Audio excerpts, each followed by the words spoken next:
flight attendant came on and said, "Hey everybody, we can't seem to find the pilots."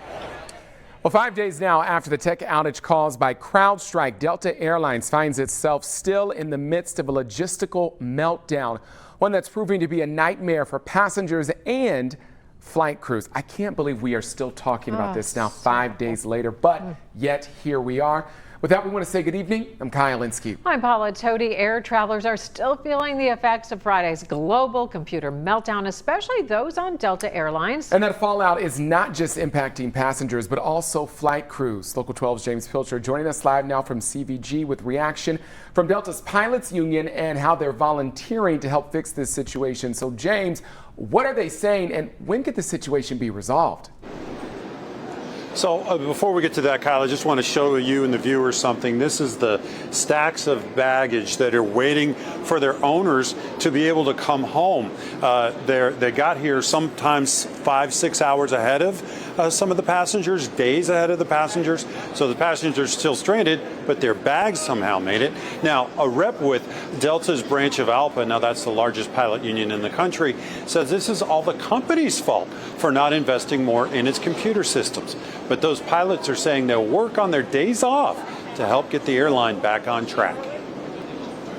Delta Airlines has canceled 7,000 flights since Friday's massive worldwide computer outage, with the company saying its cruise scheduling software has been taking a long time to reload. That's a major issue, considering the carrier employs 16,000 pilots and 28,000 flight attendants. The cancellation left thousands of passengers like Cincinnati's Jesse Tack stranded and looking for new ways home. He's had to use extra rental cars and flights to get home from San Diego, finally finding a flight from LA to Nashville to get close. Tack was meeting his sister-in-law at a Tennessee Buc-ee's Monday to complete his journey. It's scary. I'm honestly shocked that we were able to get to our vacation. We were surrounded in Atlanta by so many people. Delta Pilot Union spokesman Evan Bach says many of those who fly the planes are stranded as well, with reports of crews showing up not having a plane to fly. We believe Delta has failed to properly invest in this technology, and pilots are frustrated too. We definitely share our customers' frustration. We're professionals. We want to get our customers to their destinations safely and on time. U.S. Transportation Secretary Pete Buttigieg Tuesday announced the department is launching an investigation into Delta, writing, "Passengers have the right to be treated fairly, and I will make sure that right is upheld." Bach also says all 16,000 of Delta's pilots are standing by to help reset the system. We're willing to work on our days off to do that.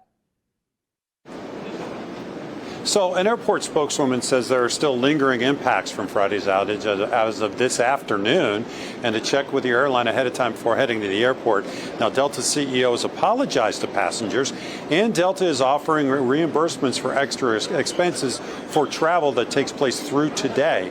In a statement, the company says it's cooperating with the federal investigation and working around the clock to restore its operations. Yet the airline has also suspended travel by unaccompanied minors for the time being.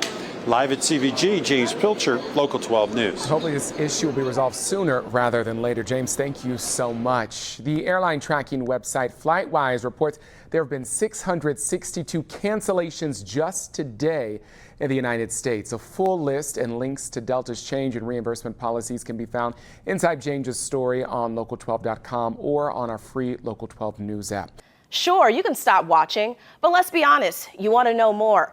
Tap the links or even better, click subscribe to stay in the know.